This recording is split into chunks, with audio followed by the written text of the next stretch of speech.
I'm really glad that you're here to deal with the question of ACEs, because the work that I do, and I'm going to tell you a bit more about it as I talk today, but the work that I do focuses on young people, predominantly in the inner city, who have been exposed to high levels of violence.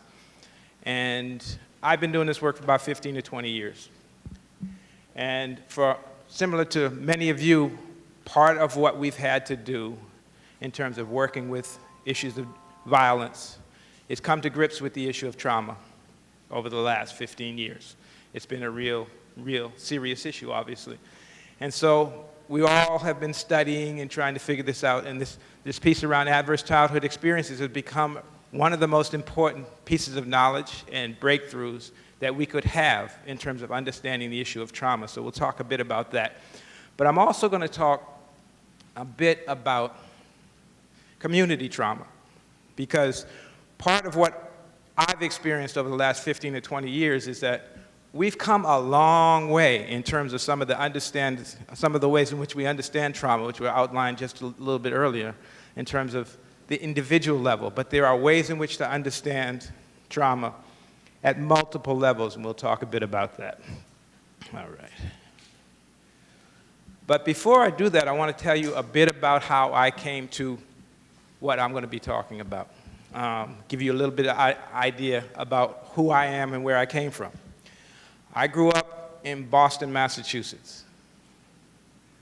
Now, I say Boston, most people have an image of what Boston is, but I grew up in Roxbury, Massachusetts. How many of y'all know where Roxbury is? Yeah, see, nobody knows where Roxbury is. You know why they don't know where Roxbury is? That's where we stash all the black people in Boston. I'm serious.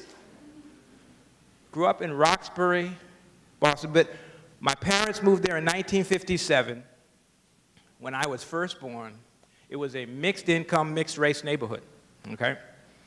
So there was a lot of economic activity going on, and things were, it was a great place to grow up.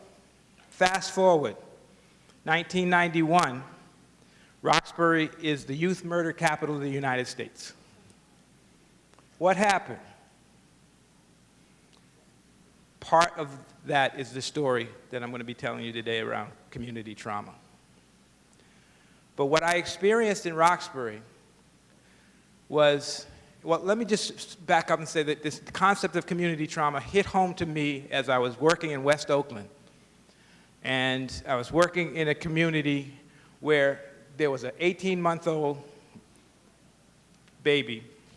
child who caught a stray bullet and was in the intensive care unit on life support at Children's Hospital for about 2.5 weeks.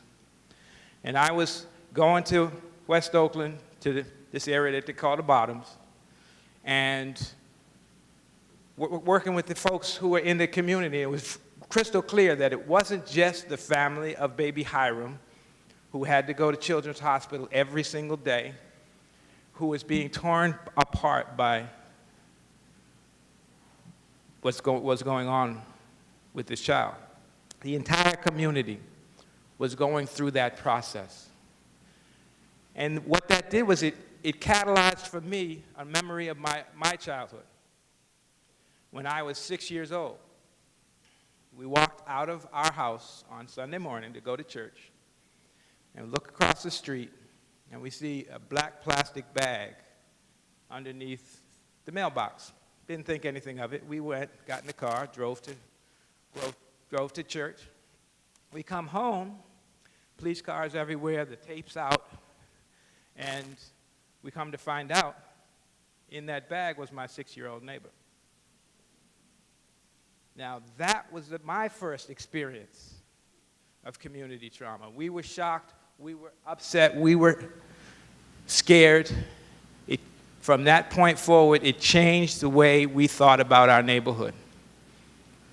I grew up half a block from Franklin Park. It was one of the largest municipal parks in the country. It's beautiful, has a 9-hole golf course, everything. Couldn't go there anymore. It was off limits. Danger became the second name for our community. And so I started to understand this aspect of community trauma. And as you think about Roxbury, going from a mixed income, mixed race neighborhood in 1957 to a almost exclusively poor black community in 1991, which became the youth murder capital of the United States. What happened in the interim? Well, we had a range of different things that happened. We had a lot of white flight, people moving out, people moving in. Why? Because of the color of their skin. Yeah, that went on, right? And 1967, we had an incident in Grove Hall where a woman who was standing in the welfare line got upset because of how she was being treated, raised a lot of ruckus, and the police arrested her. And all hell broke loose. We had 3 days of riots. A year later, Martin Luther King was killed. We had another 3 days of riots. By the end of that period, the entire economic corridor of Grove Hall had been burned to the ground, with the exception of maybe 2 black-owned businesses. So we went from a vibrant economic mixed-income neighborhood to one with virtually no economic infrastructure whatsoever. Okay? So you had increased flight at that point. So anybody who could leave did leave, with the exception of the few, like my parents, who were committed to staying. And what happened was, from that time in 1967 to 1987, 20 years, the only significant construction that happened in Roxbury was the juvenile jail. Okay? So as we think about how we got to 1991 and the youth murder capital of the United States, we have to ask the question, how are all of these systematic and systemic and structural processes making that happen? Because the way in which we understood it at that time was super predators, bad kids from bad families who live in bad neighborhoods, who have bad values. That's how we understand those kinds of things.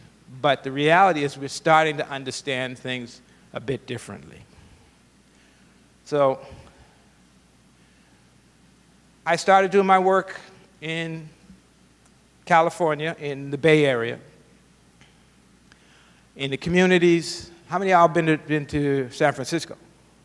See, you come to San Francisco, you don't go to Roxbury, do you? I did my work across the bay in Oakland, which was also one of those places people didn't used to go, but now it's kind of cool to go to Oakland. But I did my work in Bayview, Hunters Point, Visitation Valley, and the Mission District in San Francisco, which were the most highly impacted neighborhoods, the poorest neighborhoods in San Francisco. It's kind of hard to talk about poor neighborhoods anymore in San Francisco, just so you know, because we're moving folks out. We'll talk a little bit about that later. I worked in East and West Oakland and the Iron Triangle in Richmond. And what I did was work with young people who had high rates of violence that they had to negotiate in their lives, and started trying to understand how young people think about, understand, and make decisions about whether to use violence or not. That was my original question. But I had to expand that question because of what I was encountering in the issue of trauma.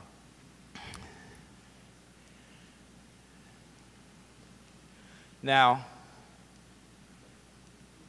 how many of y'all recognize this? This is one of the first places I've been where nobody recognized Grandmaster Flash. You must know Grandmaster Flash. This was one of the very first hip-hop songs that was big in 1982. For those of you who know it, you get to say it with me. Okay? You ready? Don't make me do this alone. It's like a jungle sometimes. It makes me wonder how I keep from going under. Ha, ha, ha, ha. Right? Right? That was 1982. Actually, it's Grandmaster Mel Mel. Grandmaster Flash gets all the credit, but it was Mel Mel that actually did the thing. But 1982, we didn't have the language about trauma, but we knew that trauma existed. We were talking about trauma. I mean, he says, it's like a jungle. Sometimes it makes me wonder how I keep from going under. What did he mean? Could mean that I'm going to die, right? But it also means trauma. And I want to just share with you a little bit about some of the young people in the Bay Area that I work with and kind of the scope of the exposures that they're dealing with. I surveyed as well as did in-depth interviews with over 300 young people in the Bay Area. And what I came to in those neighborhoods that I identified is that fully 1 out of 3 of the young people that I was dealing with, and these were in high schools in San Francisco, Oakland, Richmond, 1 out of 3 had lost a close friend or family member to violence. 1 out of 3. Look around. You like every third person had lost somebody. 1 out of 2 had a close friend or family member who had been seriously injured as a result of violence. And when you talk to the young people, everybody knows somebody who's been impacted or affected or died from violence. In the high schools I went to, pretty much all the kids had been to funerals, right? So how do we understand this? Too many funerals. That's one of the impacts. This is a youth organization in the Mission District. Those are altars to all of the people from the community of in the Mission who had died in the previous 4 years from violence. So you get a continual situation so that our young people start to have to develop coping mechanisms, ways to cope with loss and multiple loss and tragic loss, toxic stress, all of these things. They have ways of coping. I had one kid that I was talking to in this group where he was talking about going to and from school. And he had described to me that he carried a spare set of clothes and had negotiated with a store owner to change his clothes at 19th and Mission Street. And I said, why you got to change your clothes every day? He said, because there's no neutral color between my house and school. Okay? And the kids laughed at him. They said, you crazy, man. He went up to the board and drew the map. He said, here I am. I live on 24th and Bryant. Here's school. This is Sir Tresse. This is 16th, and this is Bryant's number 13. And he did the whole map about which gang was where and why he couldn't walk with what color. It may not have been true, but that was his reality. And so they come up with coping strategies, how to negotiate these kinds of environments. They deal with the loss, and this is the one. We've come up with rituals, right? Rituals to deal with the loss. Within hours, the T-shirts come out. The altars go up. Folks know what to do to deal with what goes down. And it's a part of their coping strategies, but it's also a part of their daily reality. And it becomes a question, how does this impact young people, even adults, families, when this is your daily reality? I can remember going to a funeral of one of the young people I was working with. And I pull up West Oakland, get out the car, I see in the church is there, there's folks milling around in the front of the church, a bunch of young people over to the side. The young people are dressed in tuxedos, coats and tails. I don't know if they do that out here. But I'm sitting there and there's limos pulling up. And I go to one of my colleagues who works with these young people. I said, Rasan, what is up with this, with the limos and coats and tails? And he said, they don't know if they're going to make it to prom. They don't know if they're going to make it to graduation. This is their rite of passage. And so you have these kinds of ways of trying to cope and deal that we don't pay much attention to, don't really even understand, but these are part of the dealing with the trauma. All right, the ACE studies. We had a very, very good description of the ACE studies. I'm sure everybody in here knows what they are, but I'm going to review a little bit about it because I think there's important aspects for particularly what I'm talking about. It was a collaborative effort between the Centers for Disease Control and Kaiser Health Plan Department in Preventive Medicine in San Diego. Now, these are the 8 adverse childhood experiences. I will not outline all of them. But as we heard before, what they found was exposure to 5 or more as a child raises significantly your risk of chronic disease and shortens your life expectancy. But it also raises your risk of emotional and psychological illness as an adult. So 5 or more as a child, increased likelihood of physical or emotional mental illness as an adult. The question I had to ask, and some of you I'm sure have to ask, what happens when you have all 9 of these on the daily?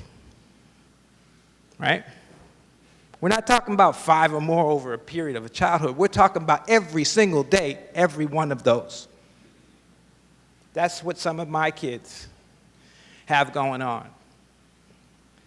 And so it raises consistent questions. And we all know about post-traumatic stress disorder. Over the last 10 to 15 years, we've come to understand that inner-city young people and even some young people in suburban and rural areas are exposed to levels of violence on a consistent basis that result in symptoms that look like post-traumatic stress disorder that we have seen from Vietnam vets, Gulf War vets, from veterans coming home from war. The difference being they're coming home from war.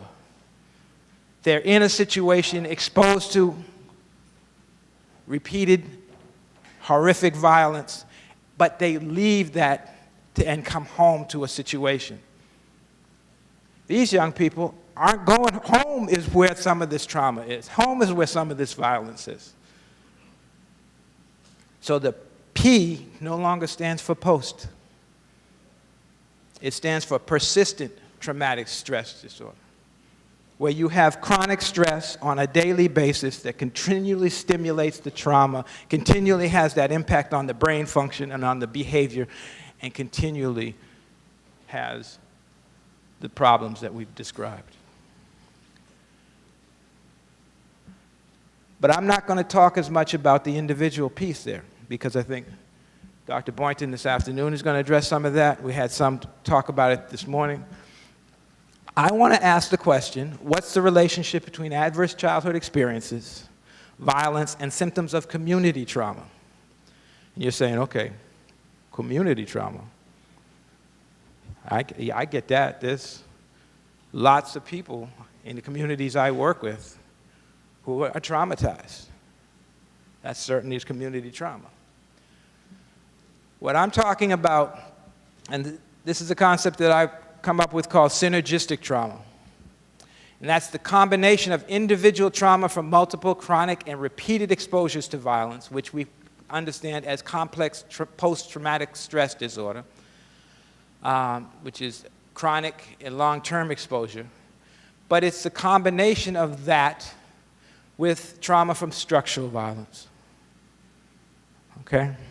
Structural violence. What is structural violence? Anybody?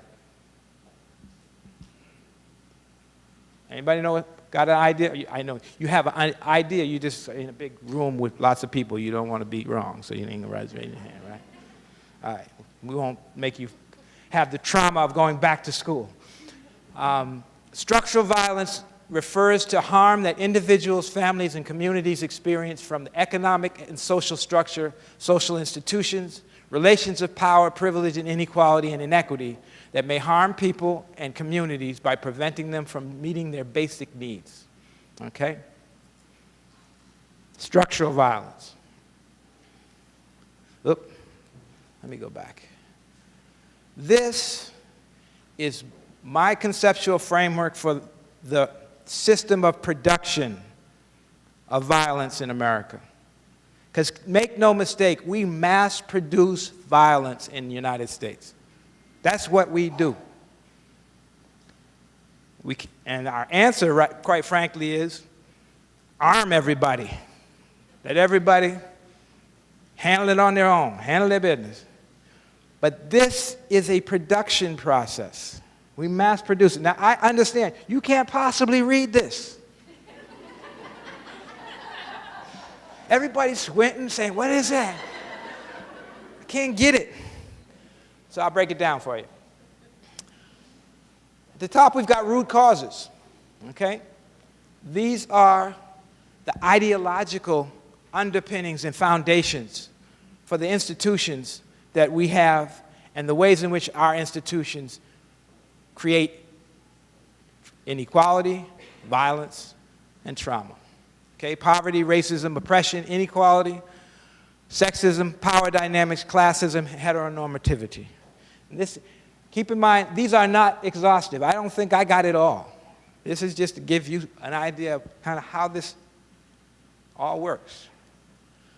We've got the structural factors, which are economic, political, social, cultural in nature, and happens through the institutions that we have in our society. Then we have the environmental factors, the neighborhood effects, the family factors, the peer group factors, all of which contribute to the production of violence. What results in a young person or an adult who engages in violence. And we have the individual level of factors, psychosocial factors, emotional state, motivation. So this is an entire production process we have. Take a guess where we concentrate 95 to 97% of our attention, our policy, and our explanation. The individual level, right? And that's not to say that we shouldn't deal with the individuals. We have to. But the reality is if we are going to interrupt the production process and change the nature of our society and reduce and eliminate violence and trauma, we have to go upstream. But our combination at the individual level, we've come to understand that at that level, there's a lot of trauma going on, and it has dramatic and profound impact in terms of how an individual, young person or adult, behaves.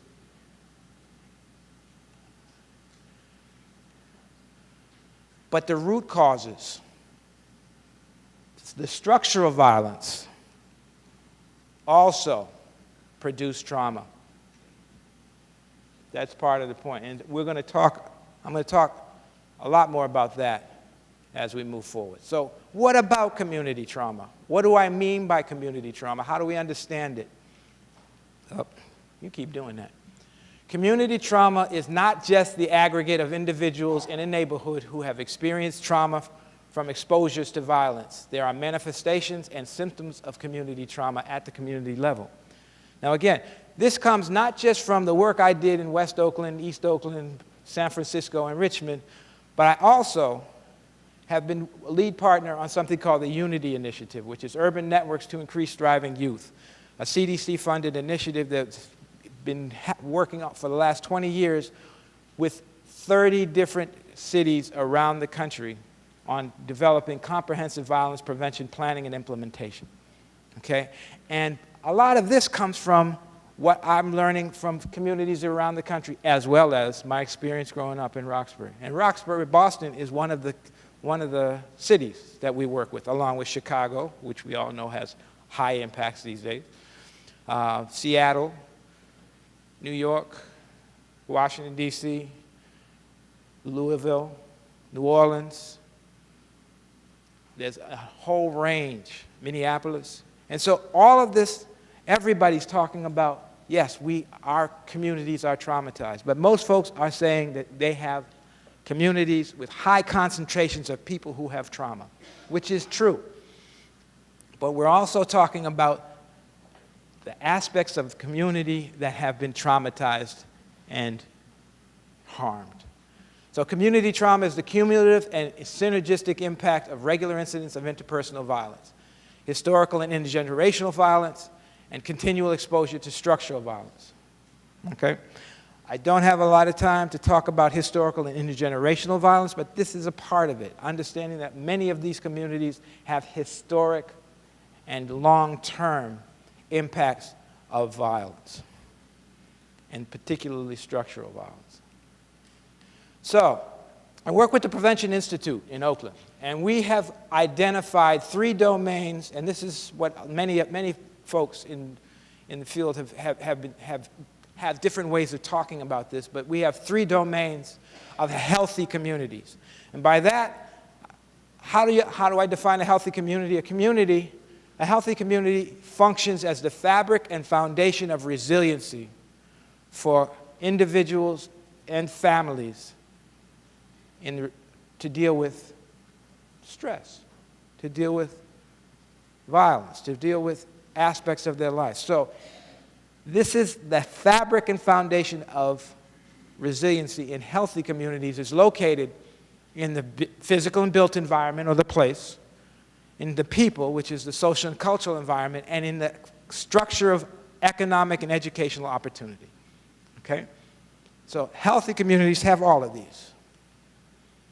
In terms of community trauma, what happens when a community is traumatized? And this I saw up close and personal in Roxbury over the period of time when it went from 1957, when it was a vibrant, mixed-race, mixed-income neighborhood, to 1991, where it was a almost exclusively black, poor community with high rates of violence.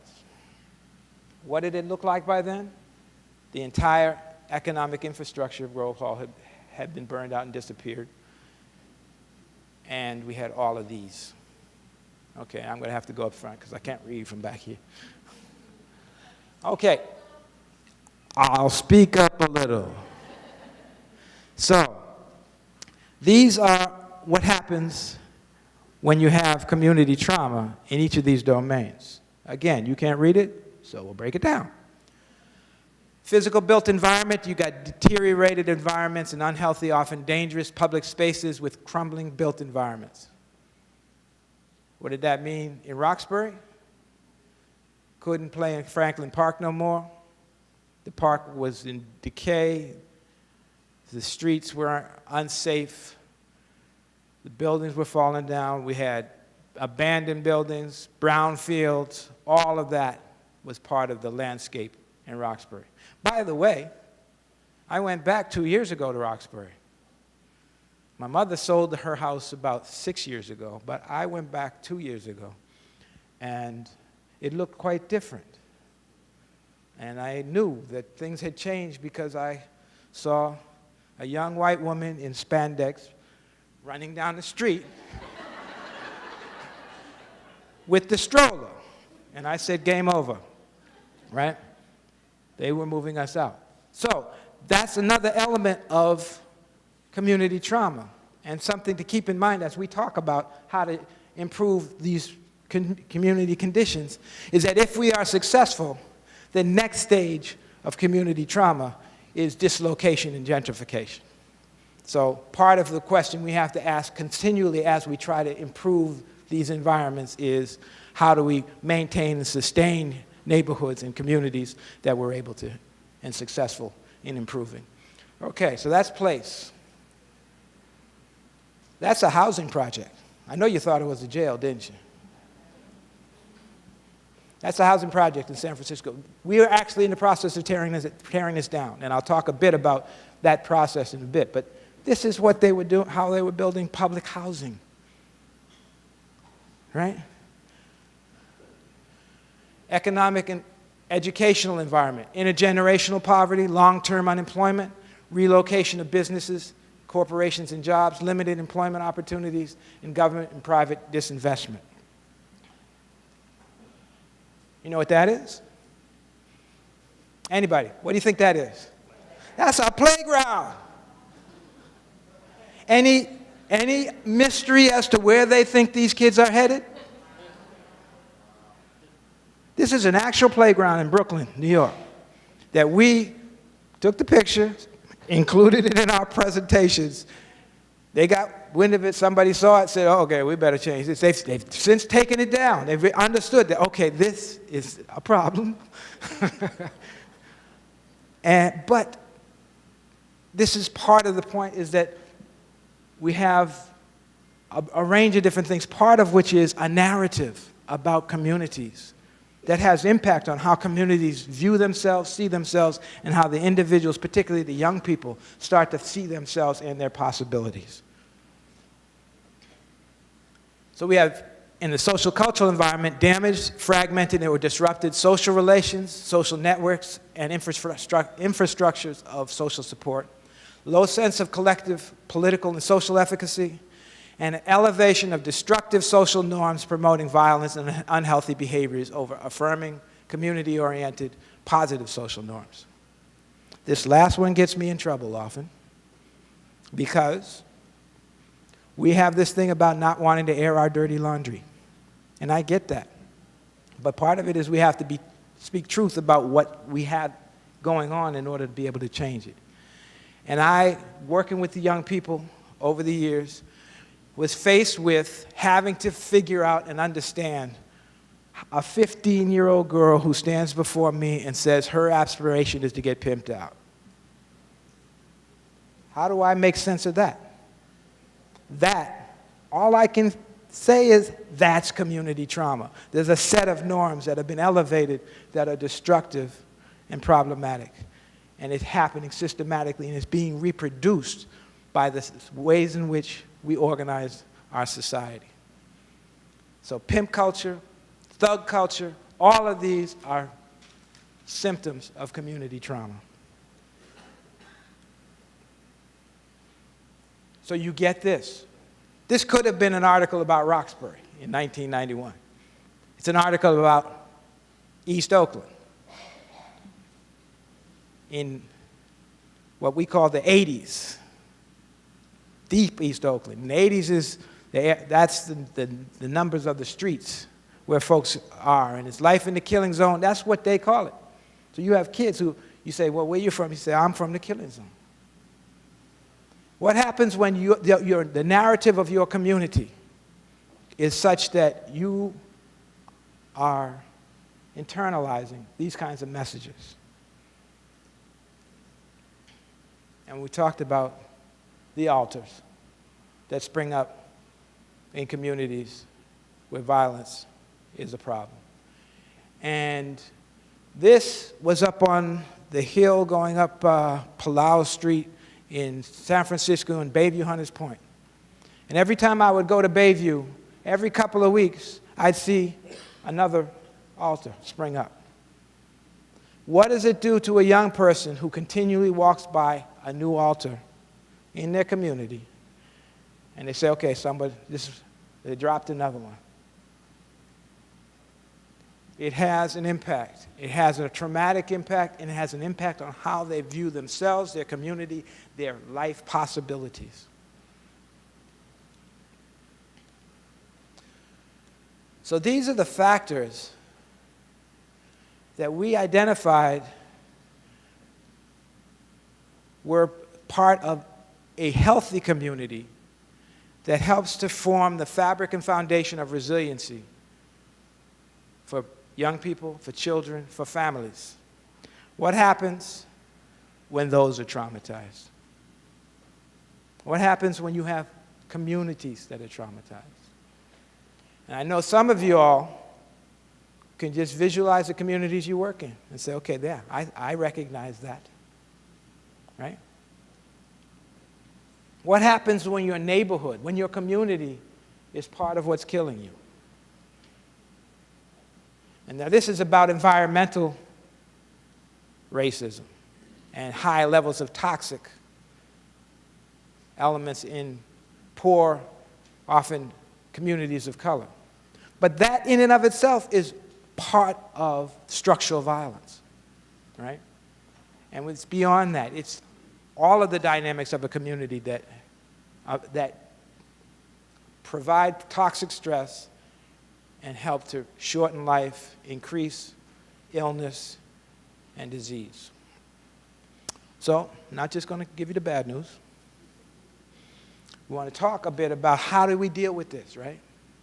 And the way we deal with it was to have a framework for preventing violence and building community resilience. So building community resilience requires comprehensive and sustained policy and action. So part of it is developing the political, social, and economic will to do what we can do, and then sustaining that will. That's part of what we do in the Unity Initiative, is work with cities around the country. The latest one is Milwaukee, where they developed a very, very, very incredible blueprint for preventing violence. If you haven't seen it, Google it, check it out. There's a lot there in terms of how to try to build resilience.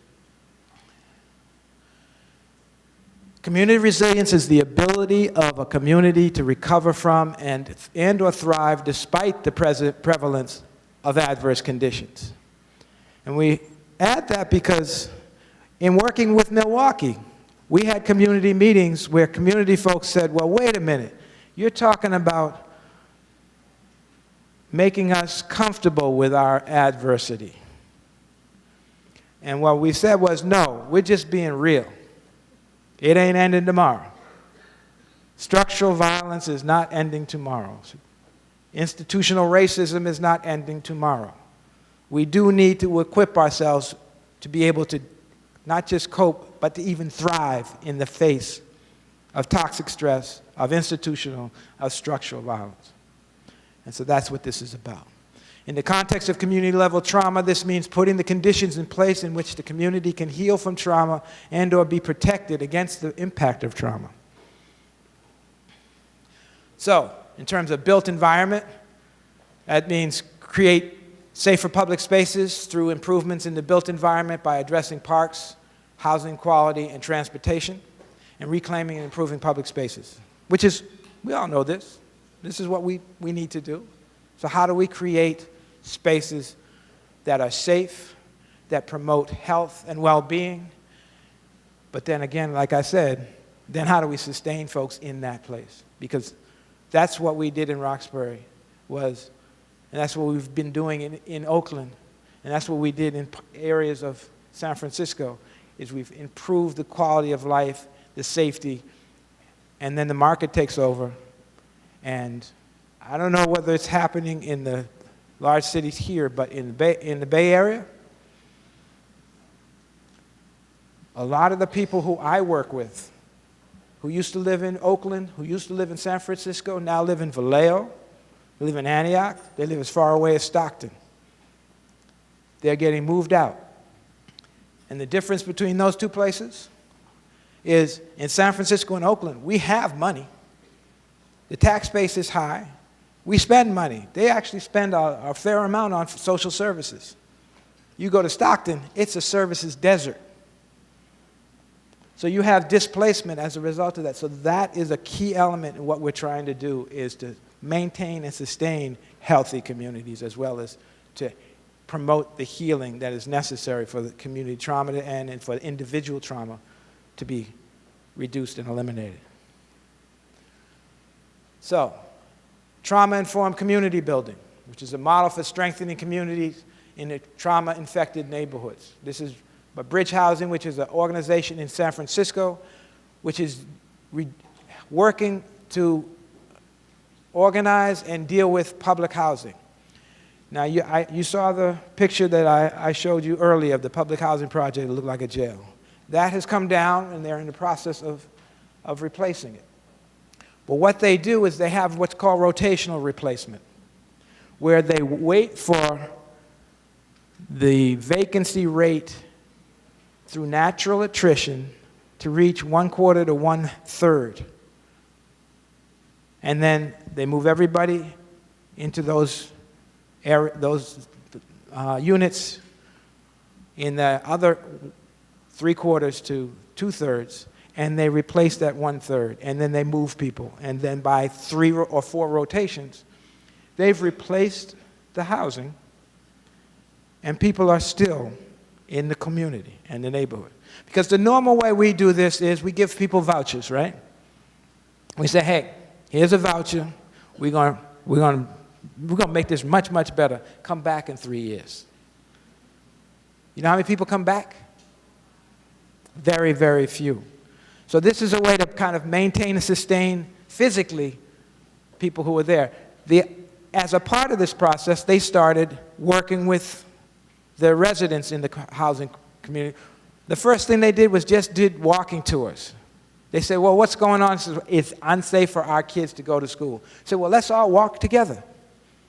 So they just organized walks with folks to school with the kids.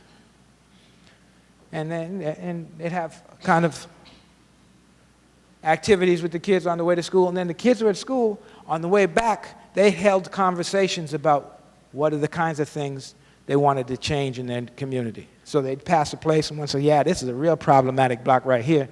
And they'd figure out strategies as a community to address different issues. So they're simultaneously dealing with some issues that people need, but they're also building those bonds, those connections, those community connections. That sense of collective self-efficacy that we talked about was undermined with community trauma, and that's a part of the process. In New Orleans, taking back public spaces, this was a strategy in the wake of Katrina, where they went to communities and had visioning sessions in each community around what public spaces should look like and how they should be dealt with. And then they had folks a part of the process as they continued to build things up. And so they were able actually to not only rebuild, but they had people who felt a sense of power and purpose in that process. Pine Ridge Reservation. This was a situation where they had a high rate of adolescent suicide. And they wanted to figure out what they needed to do. So they went to the young people and they said, what's going on with y'all? This is a problem. And folks started telling about some of the issues that they had. And they said, well, what can we do for you? What do you need? And they said, we need a skate park, yo. And they said, okay, we can do that, but let's build it together. So they had elders and adults and children who got together and built the skate park. Part of what they did was talk about the ground on which they built it. What had happened in that place and space, what was sacred about that ground, and how should they understand it. And so they connected this process to their cultural background and roots. They connected the way in which they thought about this. They created a beautiful skate park, and now every time a young person skates in, they have to give an homage to their ancestors. They have to acknowledge their ancestors. They have to thank their ancestors for protecting the ground and the earth. And so part of what they did was take a very simple process and use it as a process to build community, to build connection, to heal those connections and bonds in the community that was so important. Community gardens are a no-brainer in any community because it does simultaneously many things. We all know that in poorer communities, the diets, they're killing people, right? Fast food is killing us, yo. So in this situation, you've got a brownfield, a vacant lot. You take that vacant lot, you physically make it an element that's beautiful, that's productive, that people get together to work the land, and you have children who start to change their idea about food systems and nutrition.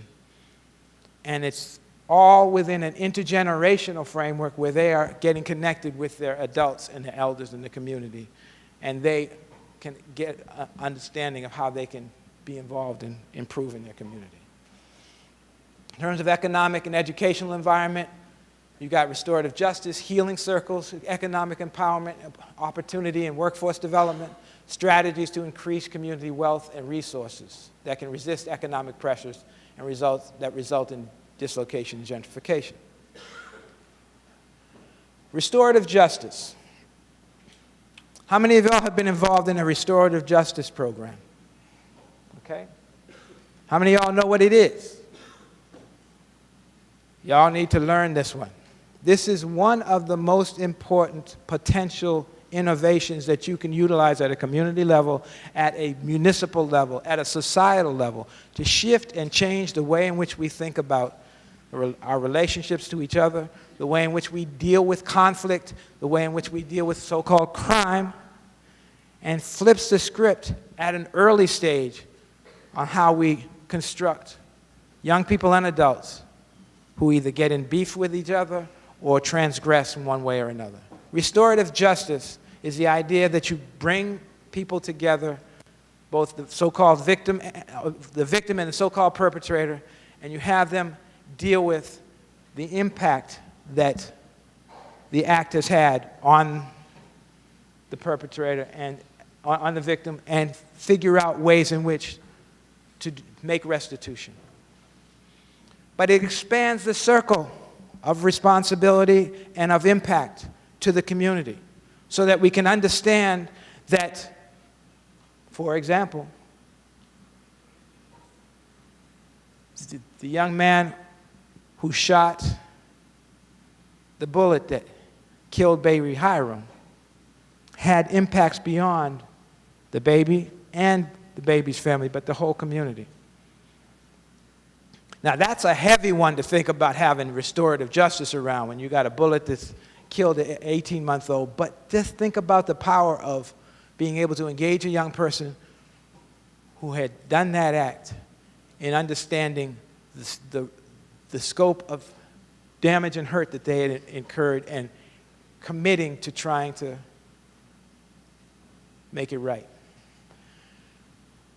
But even before that, restorative justice can be instituted in schools. So instead of things resulting in the fallback position, which is suspension and expulsion, right? We can get young people together and say, okay, let's talk about what's going on and how this occurred. And part of what you want to do is make this trauma informed. So that when some kid gets into a fight in school, we know almost always it's not just about what happened between those two people. There's usually something going on at home. There's usually something that happened. There's usually something they're carrying around that's coming out in a different way. And there's nowhere for them to express that. Putting them in a space where they can say, you know what, yeah, he did me wrong, But I shouldn't have reacted that way. I was pissed because it's really hard at home. You scratch the surface of what really hard at home means.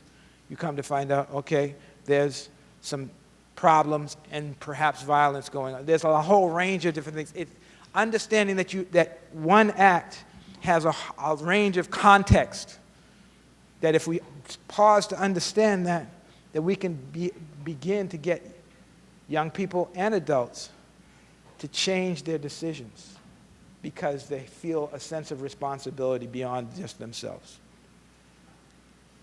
Roots of Success, environmental literacy curriculum that trains young people and adults who have barriers to employment and who have been failed by the educational system for jobs in the green economy. It's a very, very powerful model that uses popular education as a way to try and develop the academic skills, the confidence, and the life skills to be able to take a job and sustain a job. Now, truth in advertising, this is my wife's program. But I include it because it's phenomenal. Most of the work that's done by Roots of Success are in prisons and juvenile jails. The model that they use is they get lifers, people who are in for life. They train them as master trainers, who train people who have shorter sentences, who get certification and training and skills and knowledge for when they get released, and then they try to provide them with links to the employment. So it's a very, very powerful, powerful model. And it's also indicative of the fact that we can't afford to write anybody off. And that hit home for me early in my career when I worked on Capitol Hill as a staffer, and this was back in the 80s. Yeah, I'm that old. This was back in the 80s, and the whole super predator thing was going on, and everybody was talking about we have to start early, which we do, because there's this whole lost generation of youth, and there was this connotation that, and it was revolved around the way in which we view young black and brown, particularly boys, and that is when they're little and they're cute, we can elicit some sense of compassion and feel like we are responsible to have them have good conditions. But when they get older and they approximate the vision of the American nightmare, we don't believe that, we think they're irredeemable. They're throwaway. And part of the value of the ACEs is understanding the physiological processes and the fact that there are things that have happened to young people that have created the conditions for the behavior that they take place. That's, again, not to excuse them, but to say that to understand them. But it also, what we haven't said is that part of the understanding around ACEs is brain plasticity. How many folks know what brain plasticity is? That means it's not permanent. That means, yes, it has this impact. Yes, it changes the way in which cortisol levels are released. Yes, it does all of that. It can be reversed. We can heal the brain. And that's a powerful, powerful concept, because our whole criminal justice system is not based on that idea, that's for sure. And so, as we think about these things, that's part of what we're taking into account. Youth Build, program that's based in Richmond but is now nationwide, that trains young people, again, for the green economy and raises their awareness about environmental issues. The social cultural environment, rebuild and revitalize social relationships, especially intergenerational relationships, social networks and infrastructures of social support, strengthen and elevate social norms promoting healthy behaviors, community connection, and community orientation, and establish collaborations promoting these community-level strategies while rebuilding community social networks. I'm part of an organization in Oakland called the Brotherhood of Elders Network. This is an intentionally intergenerational group of African American men who have come together as part of our commitment to try to engage our strategies and use our work to heal community and to lift up some of the young boys and men in our community who are facing major difficulties. My work, a lot of it is in the juvenile jails, in the max unit, with young people who they've done some pretty problematic things. You got a question? It's called the Brotherhood of Elders Network. Brotherhood of Elders Network. We got a website, you can check it out. But part of the point is that it's multi-generational. So it's a way of establishing these intergenerational ties and utilizing it as a building block for intergenerational community. And I just want to say that part of this grew out of one elder, Baba Arnold Perkins, who used to be the head of Alameda County Department of Health. And Baba Arnold used to walk the Lake Merritt with some of his partners, and they were like, things are getting really bad out there. What are we going to do? And they decided this was part of what they were going to do, that the elders would get together and they would figure out the charge, and they would give the charge to the next cohort, which is the brother men, that's my cohort, and then we have a group from 20 to 45, which is the warriors. And then we would give them the charge and they would carry it out. So this is kind of based on a model of tribes in Africa, of how they function. And we had to adapt that, because the reality is that that's a hierarchical way of thinking and doesn't value the knowledge, wisdom, and initiative and innovation of the young people in the group.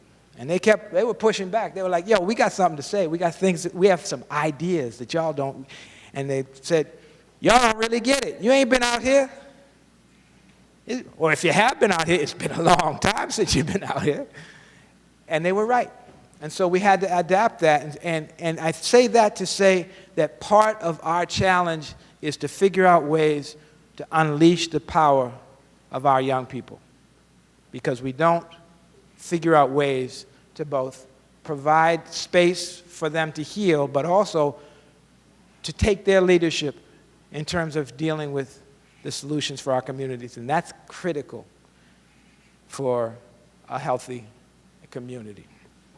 Part of that process is figuring out culturally relevant approaches to mental health. And so by that, I mean, how many of you are mental health professionals? Okay. What do the rest of y'all do?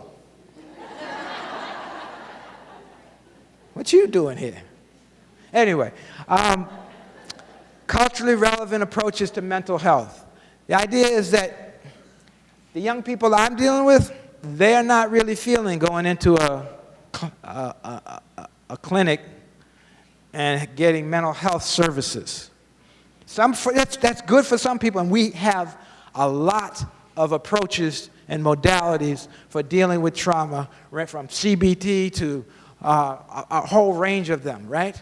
And we know what we're doing, but a lot of young people aren't feeling it. And certainly a black kid walking into a clinic, seeing a white man or woman that's ready to kind of tell them they understand. No, you don't, right?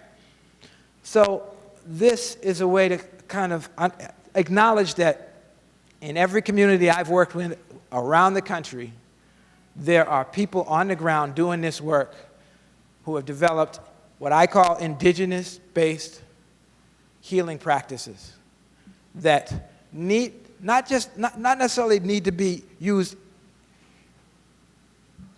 in contrast to, but need to be incorporated into our healing practices and need to be acknowledged for the value that they have. And in some cases, need to be substituted for what we're used to doing. Healing Generations Project, which is one of the things that I'm involved in, is based on La Cultura Cura, which is a transformative health and healing philosophy which recognizes that within individual, family, and community cultural values, traditions, and indigenous practices exists the path to healthy development, restoration, healing, and lifelong well-being. This is the National Compadres Network.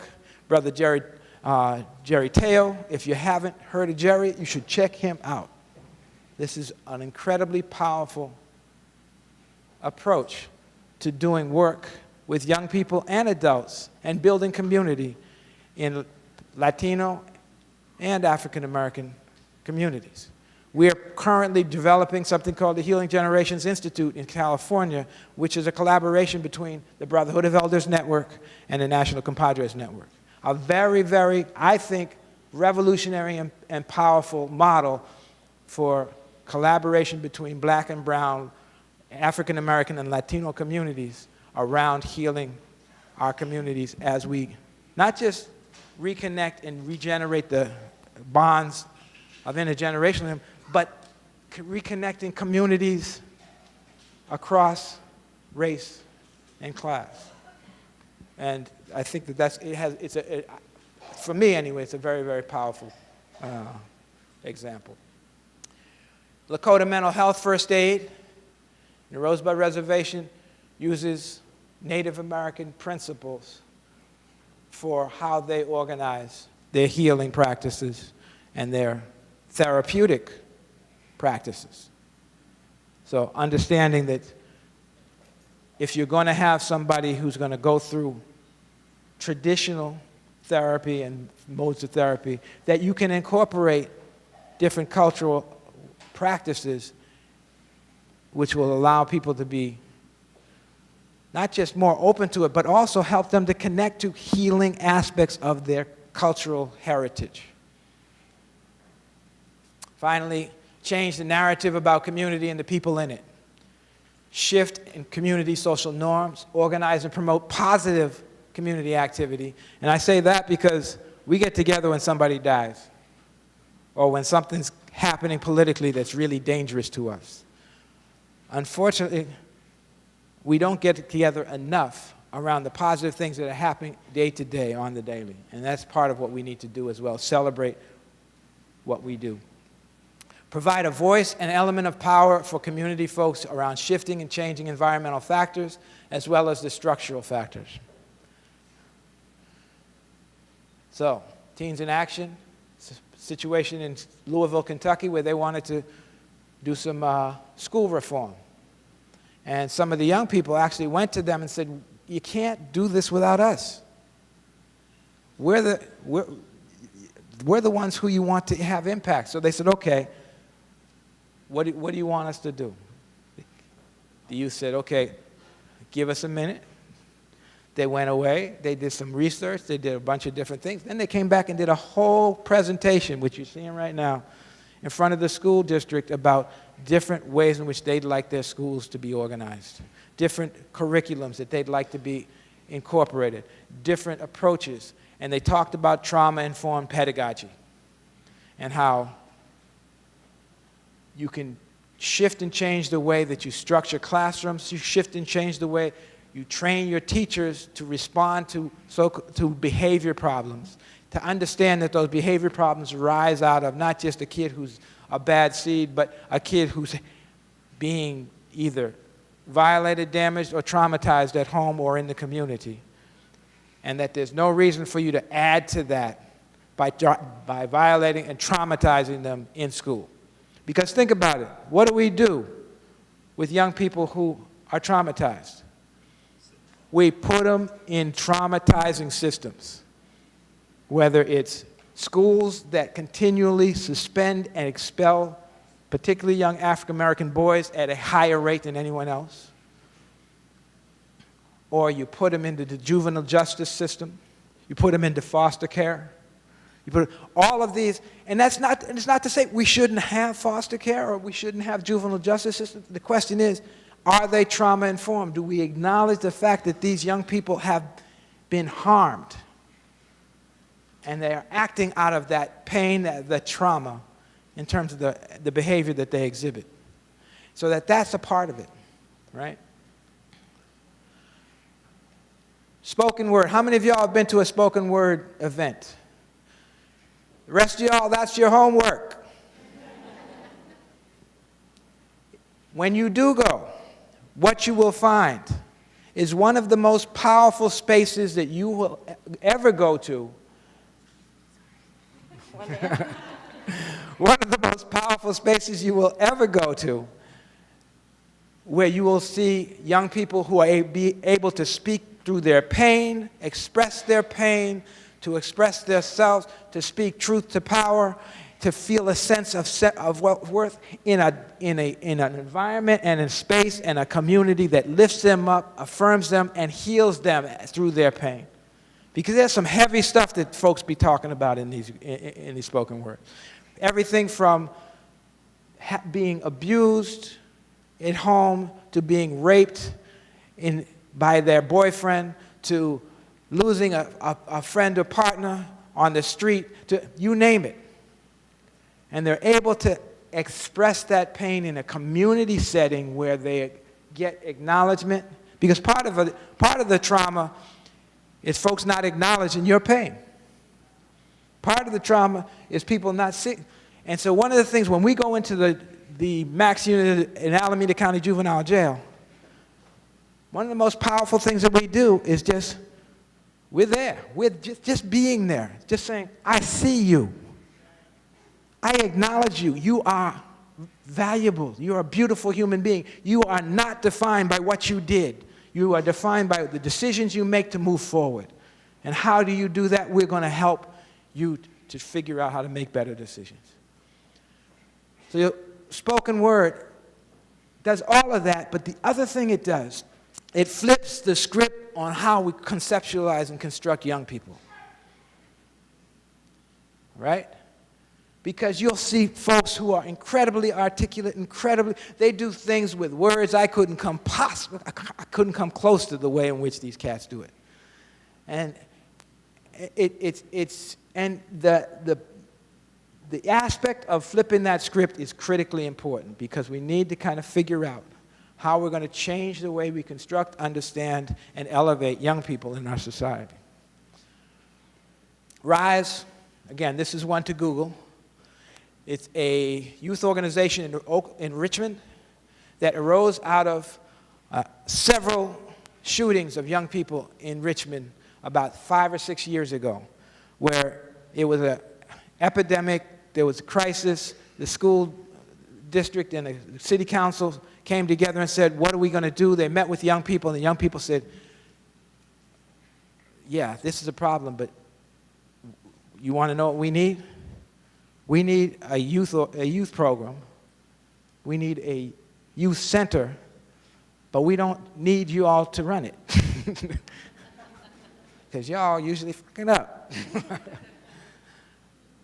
So what does that mean? That means that they figure out ways to place young people in leadership, and so it becomes the focus of RISE as constructing a healing space for the community of young people in Richmond. And so you can see on the bottom right-hand corner, they've come up with a whole framework on trauma and social location that was developed in concert with the young people. They did listening tours throughout but the point of it is, it's a youth center that elevates young people and places them in positions of leadership, helps them to heal, and then kind of moves and provides a basis for them to have wider impact, not just in terms of themselves, but in terms of the community. Okay? So to review, building community resilience, this is not an exhaustive list.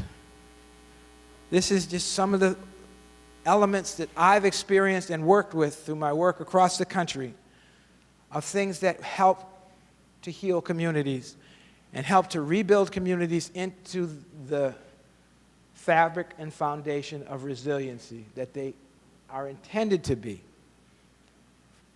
in the face of the types of toxic stress that we talked about this morning.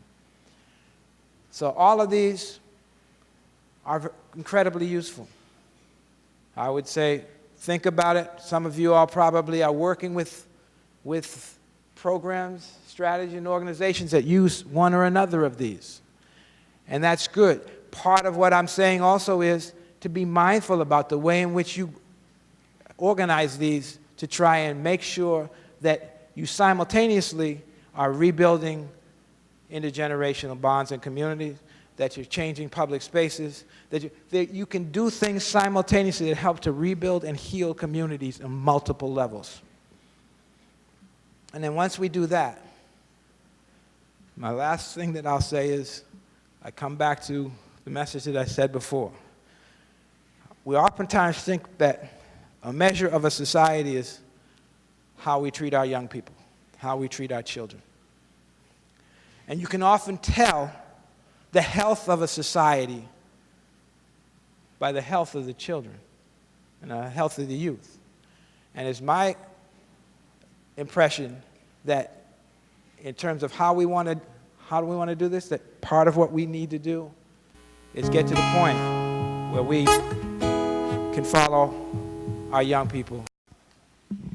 I loved all the pictures you had of the playground that said jail at the top and the communities that they were living in. And I work in all the different schools, and the schools feel like jail.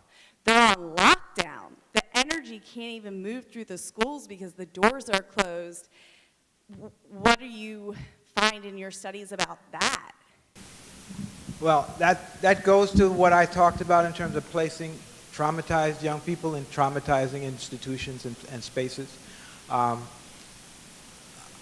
work closely in a number of schools in San Francisco, and I work with in a middle school, in Martin Luther King Middle School in Visitation Valley, where they had an extraordinary number of suspensions and expulsions. And they got a new principal who came in, and she decided to do some research, and she found out that within the first, I think it was 3 months, they had 587 out of class referrals, which is what happens when a kid gets written up and sent out for behavior problems, usually. So she looked at kind of what was going on with that, and she found out that 187 of them were one teacher. Okay, so she's gone. She's like, okay, you're done. But the other piece was she then instituted training of the teachers around how they deal with kids who are exhibiting behavior problems. First thing she was able to do was to get them to understand that they treat different kids differently. That a black kid who does something is often labeled as defiant. Now, the interesting thing is that most of the vast majority of referrals out were for defiant behavior. Now, if you think about the police and the incidents that you see in terms of police violence, the ways in which police interact with young people, oftentimes it's because lack of respect to authority and defiant behavior. So that there's a range of different ways in which that gets constructed. But the question never gets asked, well, what's going on with this young person? In middle school, we're talking about a kid who's 13 years old. So if they're being defiant, it's because there's something going on. And figuring out how to deal with it. So she instituted a whole range of training, getting teachers to understand that if a kid is doing something, calling them out in the middle of the classroom is the quickest ticket to having defiant behavior, because they now have to save face, right? Instead of kind of walking over and saying, "You okay? Why don't we talk about this in a little bit?" I mean, showing a little compassion and understanding, and pulling them aside and saying, okay, what's going on? And that may or may not work, but consistently, what you will find is 75% of the time it does. So what you're talking about is the fact that we're scared of our young people, and we construct our schools and systems to control them rather than to understand and heal them. And so having that conversation at the school district level, and quite frankly, I have yet to really find a school district that really is able to do what they need to do, but I have seen enlightened principals who are able to kind of start to understand and move in that direction. There are models, and this is not new. I started doing my work in New York City back in 1980s. I went to a place called the Central Park East Secondary School, Deborah Meyer. Google Deborah Meyer. She was one of the first school administrators who understood that she was in East Harlem and that her kids were subject to lots of violence and trauma, and so they needed, as a school community, to deal with that. So what did she do? Every Monday, they had check-in. The kids got there, and then, how'd the weekend go? How are you doing? And inevitably, there was one kid who was like, my cousin got shot, or my mother did, and they paused and, as a community, said, okay, how do we support our community member? And so they were able to build that understanding as a school community. It's a very, very different model than individual young people and children who are responsible for their own behavior.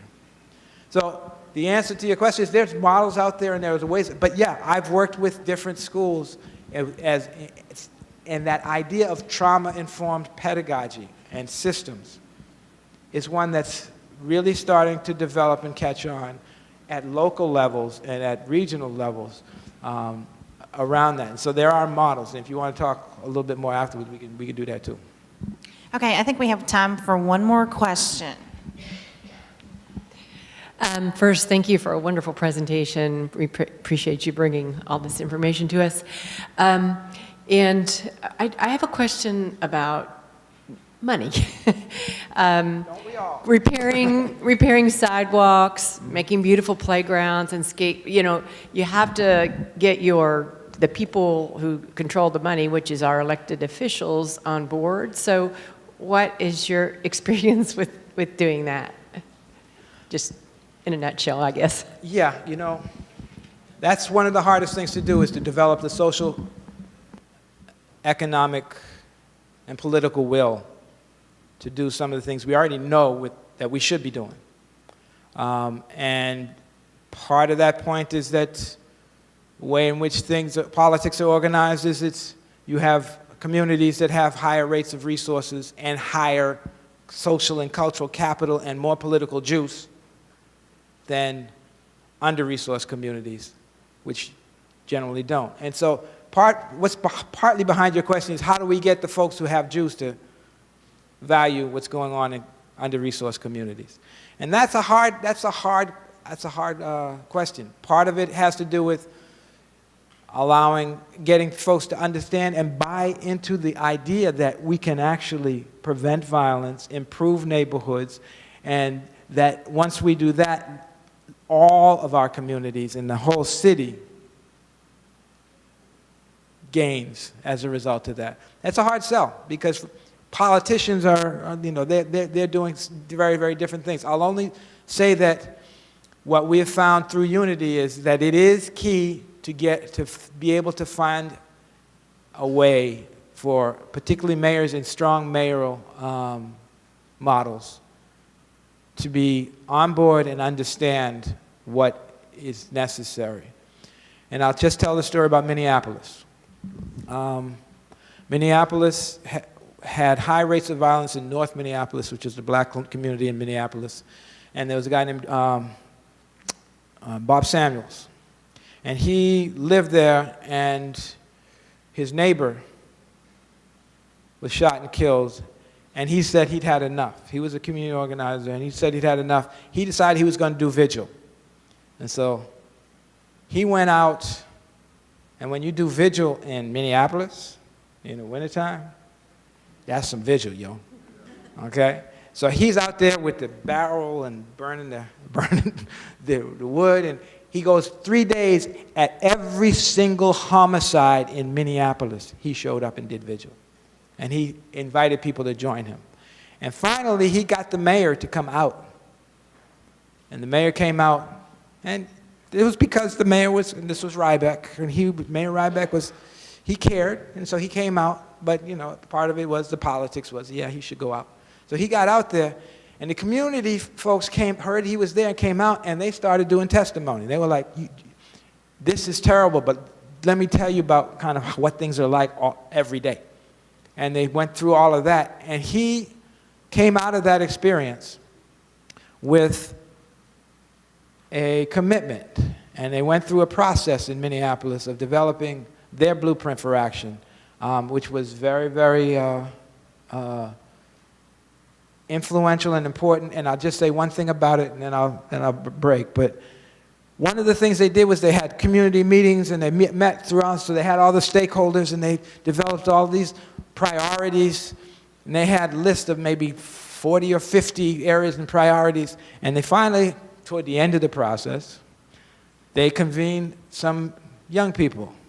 And the young people said, yo, it ain't that complicated. You can take all these 50 pieces and collapse them into 5 things that we need. And they went down the list, and that became the blueprint with 5 areas that the young people had identified that each and every priority could be fit underneath. And the reason I mention that is that that became a plan that everybody could get behind, but also everybody could articulate. And one of the most impressive things in doing this work of over 25 years was going to Minneapolis, sitting in on a panel. It was Mayor Rybeck, Bob Samuels, Keith Ellison, who was he's the congressman, and each and every one of them, almost, you could shut your eyes, and they almost said the same thing, each and every one of them. And then we went out to the community-based organizations in North Minneapolis. Their analysis was the same. They said the same thing. So they had created a consensus and understanding about how to try to move on the problem of violence and trauma. And that's a hard thing to do, but the point is that there's no shortcutting of getting commitment and buy-in from leaders. But the question is, what's the way to do it? And I don't know how to do that. There's no magic process. It's just kind of finding out who actually is kind of there, providing some information and some education, and then some tremendous amount of support for them to step out into that space and be a champion for that process. And that's what they were able to do with Rybeck, was kind of bring him to the place and then really hold him up and support him through the process of kind of moving this.